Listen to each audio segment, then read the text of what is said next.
विद्यार्थियों, कैसे हैं आप सब। आज की कक्षा में हम अध्ययन करने जा रहे हैं हमारी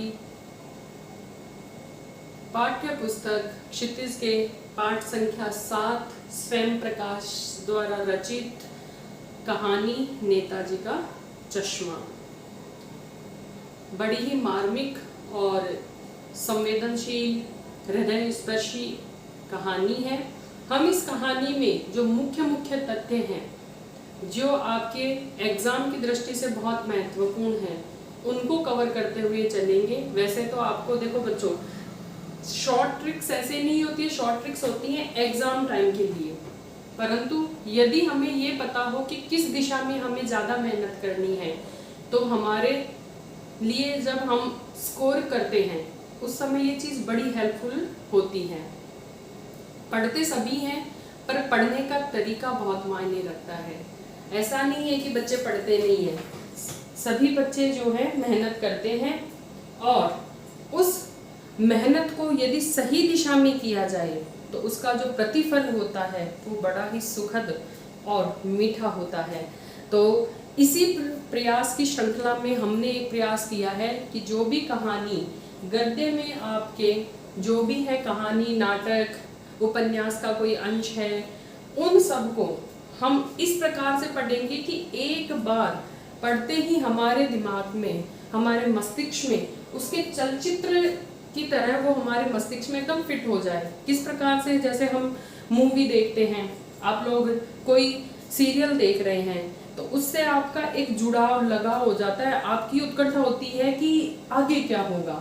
तो उसी तरीके से आपकी उसी जिज्ञासा को और उसी उत्साह को हम यहाँ पर अपने पाठों के अंदर समाहित करना चाहेंगे और प्रयास ये रहेगा हमारी तरफ से कि एक बार यदि आपने इस कंटेंट को ध्यान से सुना है तो आपको वो कहानी शांत मस्तिष्क से सुना है, एकाग्रचित्त होकर के, तो वो कहानी, वो नाटक, जो भी रचना है वो आपके मस्तिष्क में हमेशा के लिए मेमोरी में कहते हैं ना, सेव हो जाता है, तो वैसे वाले हो जाएगी।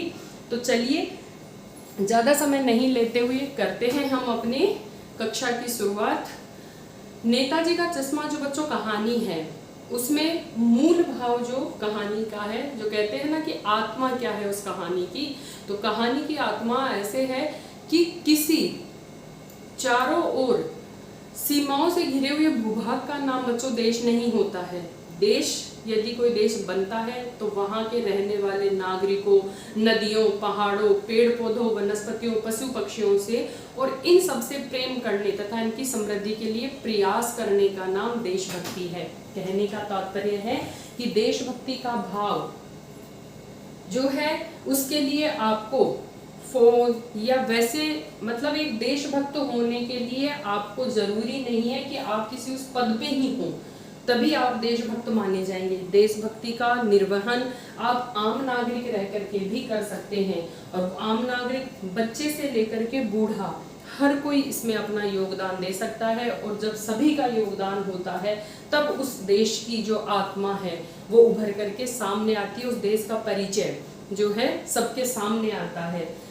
देश भक्ति की भावना समर्पण और त्याग की भावना है और समर्पण और त्याग किसी में भी हो सकता है, वो आप, मैं, कोई भी हो सकते हैं।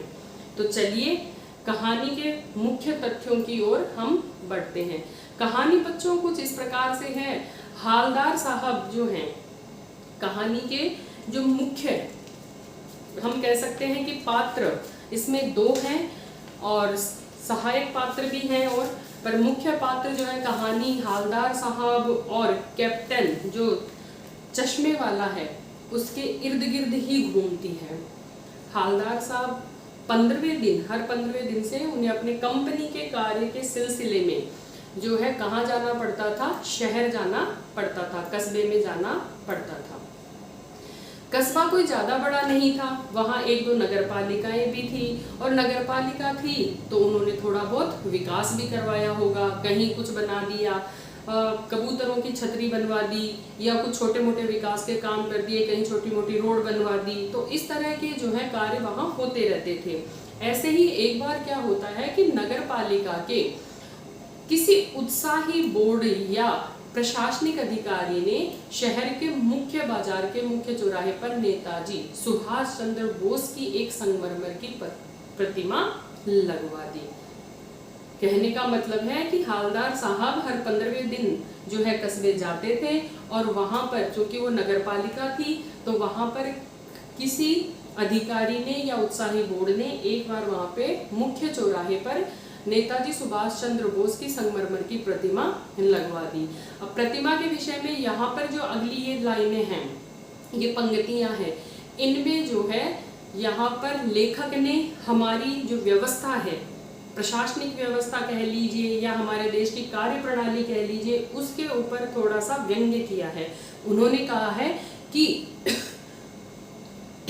हो सकता है कि नगर पालिका के जिन अधिकारियों ने निर्णय लिया होगा कि मूर्ति बनवाई जाए, तो उन्हें अच्छे मूर्तिकारों की जानकारी नहीं होगी, या फिर बजट का या फिर निर्णयों का कोई ना कोई अभाव तो रहा होगा कि जो उनकी प्रतिमा बनाई गई सुभाष चंद्र बोस की, वो किसी ड्राइंग मास्टर जो गांव वहाँ के स्कूल के ही होंगे, कस्बे के स्कूल के कोई टीचर होंगे जिनका नाम बताया गया है मोतीलाल जी, उनको यह कार्य सौंपा गया कि वो महीने भर के अंदर मूर्ति बनाकर पटक देने का।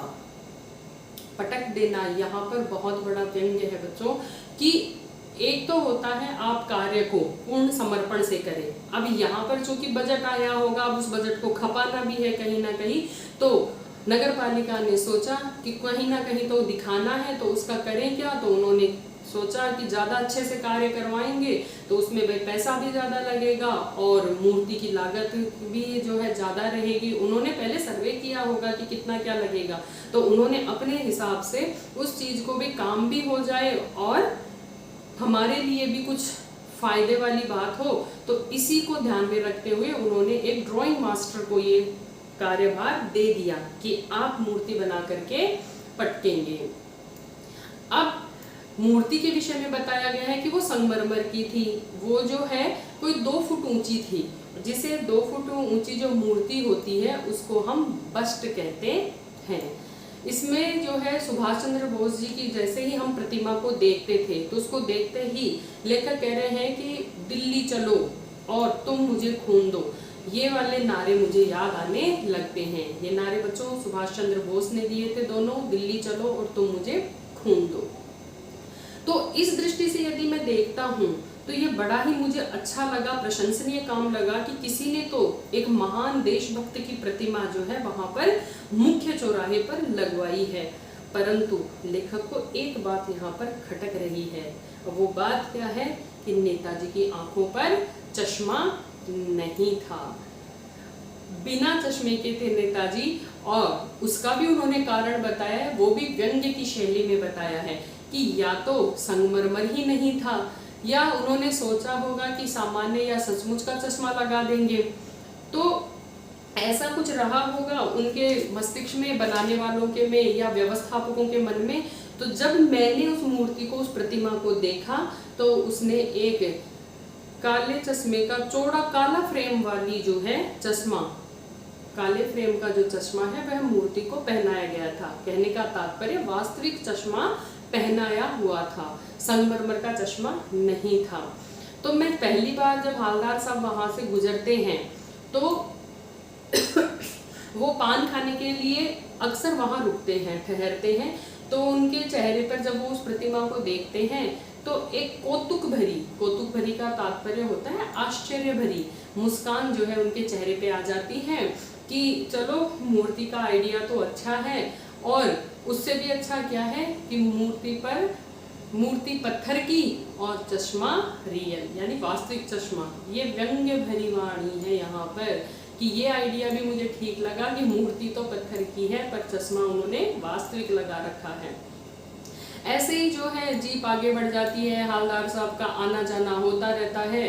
फिर वो जब भी वहां से गुजरते तो जब भी वो उस प्रतिमा की तरफ निहारते तो हमेशा उस जो मूर्ति है नेताजी की, उसके चश्मे का फ्रेम हमेशा बदल जाता था।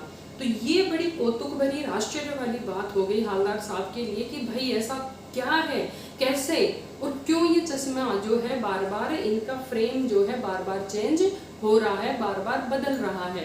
तो उन्होंने एक बार जो है किससे पूछा, वहां पर एक पान वाला था, तो उससे वो पूछते हैं कि भाई ऐसा क्यों है। तो हवलदार साहब को आदत पड़ गई थी कि हर बार कस्बे से गुजरते समय चौराहे पर रुकते, पान खाते और मूर्ति को बड़े ध्यान से देखते थे। एक बार उनका कौतूहल दुर्दमनीय हो उठा। दुर्दमनीय, दुर इसमें उपसर्ग है, दमन मूल शब्द है और ईय प्रत्यय का प्रयोग किया गया है। यहाँ पे देखिए बच्चों, उपसर्ग और प्रत्यय, जहां तक कोशिश है हम ग्रामर को भी बीच बीच में जहां पर आ रही है वहां पर उसको साथ लेकर के चलने का प्रयास करेंगे। तो उनको जब मन में ये कौतूहल उनके ठहरा नहीं, तो उन्होंने पान वाले से पूछा कि भाई ऐसा कैसे है, हर बार नेताजी का चश्मा कैसे बदल जाता है। तो पान वाले ने बड़े ही मजाक के अंदाज से, वो भी पान खा रहा था, पान मुंह में ठूसा और आंख ही आंख में हंसता, मतलब मन ही मन में हंस करके बोला कि कैप्टन चश्मे वाला करता है।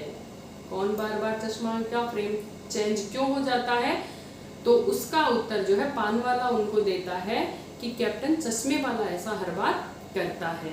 अब हवलदार साहब का कौतूहल और भी बढ़ जाता है कि ऐसा कैसे कि वो बार बार जो है कोई ऐसा देशभक्ति। देखिए यहाँ पर हवलदार साहब जो है उनकी कैप्टन चश्मे वाले के प्रति जो है आदर के भाव आ रहे हैं।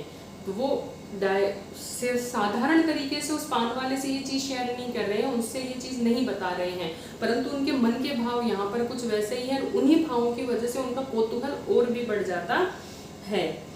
तो वो कह रहे हैं कि क्या मतलब, क्यों चेंज कर देता है वो बार बार क्यों बदल देता है। तो हवलदार साहब अभी भी नहीं समझ पा रहे थे कि वास्तव में ऐसा कोई व्यक्ति क्यों करता है, भाई उसको क्या पड़ी है ऐसा कुछ करने की।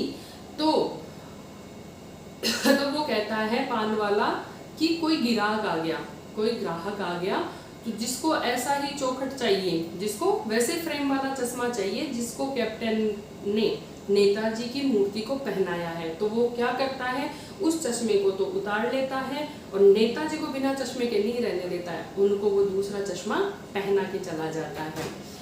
अब हवलदार साहब के कुछ कुछ बात समझ में यहाँ पे आती है। एक चश्मे वाला है जिसका नाम है कैप्टन।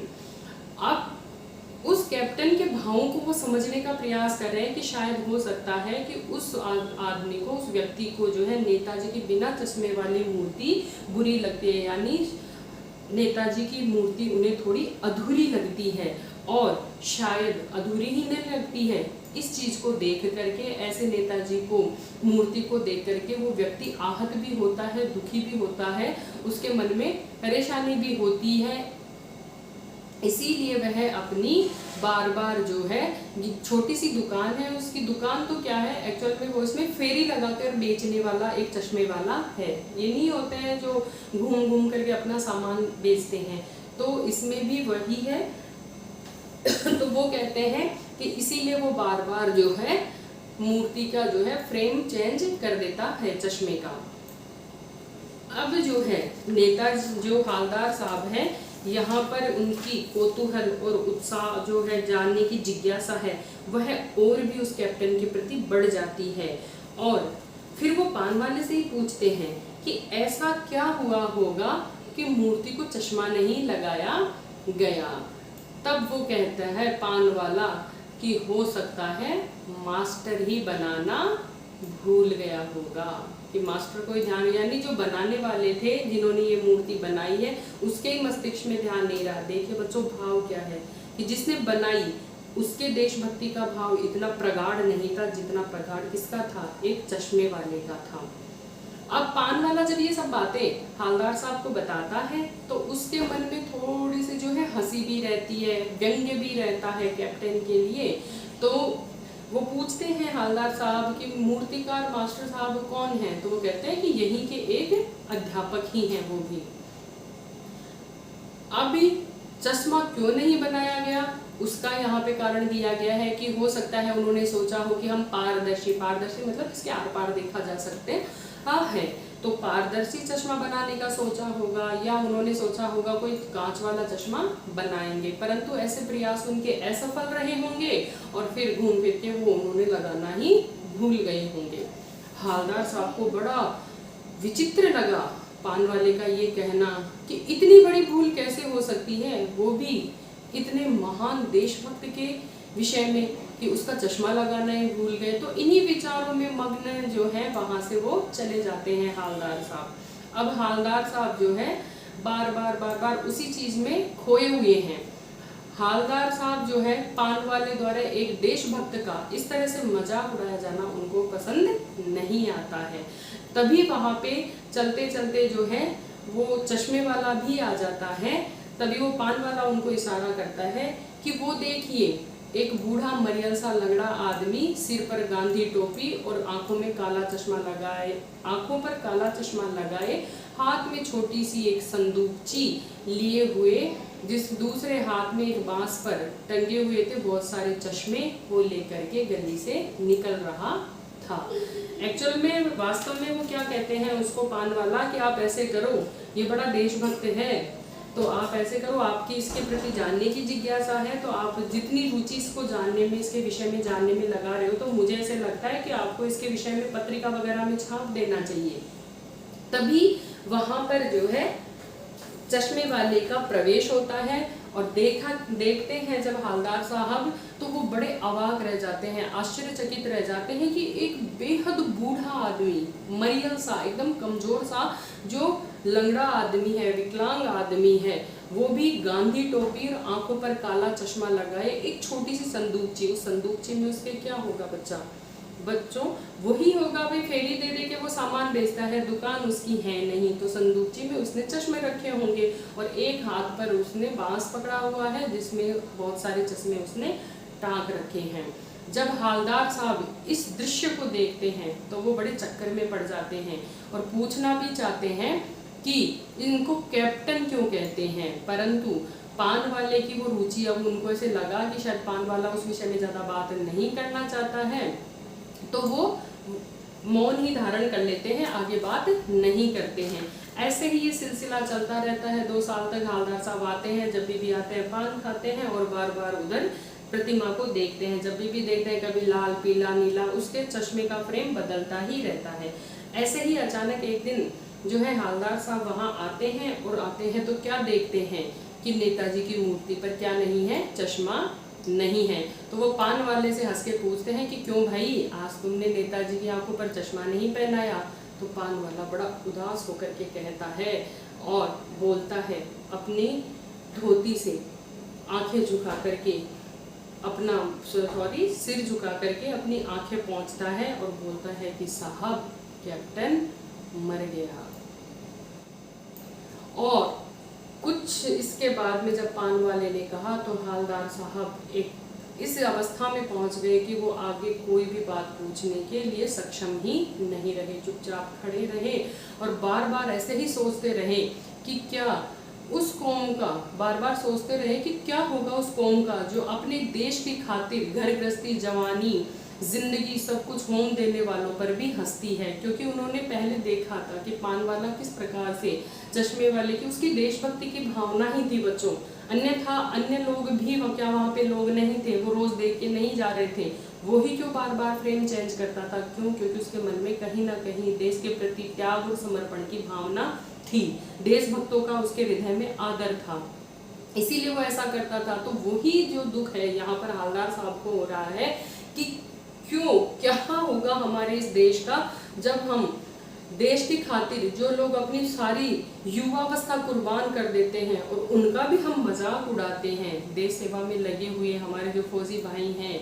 उनके विषय में भी आप इस चीज़ को समझ सकते हो, या आम नागरिक के बारे में भी समझ सकते हैं कि देश के प्रति जो भी व्यक्ति समर्पित है, देश के लिए जो व्यक्ति कार्य करता है, वो कभी व्यंग्य और हंसी की जो है चर्चा नहीं हो सकती और अपने लिए बिकने का मौका ढूंढती है। फिर वो बाद में जो है 15 दिन बाद में अब सोचते हैं हालदार साहब जब कैप्टन ही बन गए हैं तो बाद चश्मा पे जो है नेताजी की मूर्ति पर, प्रतिमा पर चश्मा भी नहीं होगा।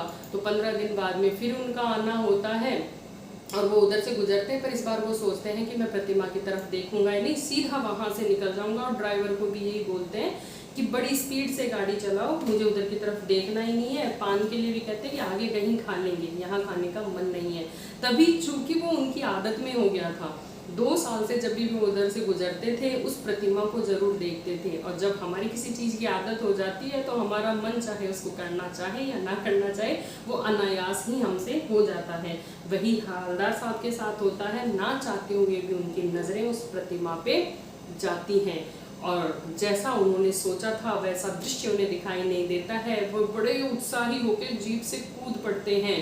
जीप पूरा रुकती भी नहीं है, ड्राइवर जो है ब्रेक मारे उससे पहले ही की अवस्था में वो कूद पड़ते हैं। और क्यों कूद पड़ते हैं? उन्हें बड़ी खुशी होती है जब जाकर के वो देखते हैं कि नेताजी की मूर्ति पर, उनकी प्रतिमा पर चश्मा है और वो सरकंडे से बना हुआ चश्मा है। सरकंडे से बना हुआ चश्मा, वो जो बच्चे नहीं खेल खेल में बना लेते हैं छोटी मोटी तिल्लियों वगैरह से जोड़ जाड़ के, तो वो देख करके तो उनके हृदय को यहाँ पर ये सांत्वना मिल जाती है, ये संतोष हो जाता है कि नहीं, देशभक्ति का भाव आज भी बालकों के हृदय में ही सही कहीं ना कहीं जीवित तो है। बच्चों, ये थी आपकी आज की क्लास। सारांश था कहानी का, शॉर्ट रूप में समझाने का एक तरीका, और इसी प्रकार से हम अन्य कक्षाओं का भी आयोजन करेंगे। आप लोगों के पास जो भी है सूचनाएं वो तभी पहुंच पाएंगी जब आप चैनल को सब्सक्राइब करके रखेंगे। क्लासेस आगे और भी हैं, तो आप जो है यदि इन क्लास कक्षाओं में आपकी रुचि है और इस तरीके से आपको पढ़ने में सहज लगता है तो आप सब्सक्राइब ज़रूर करें।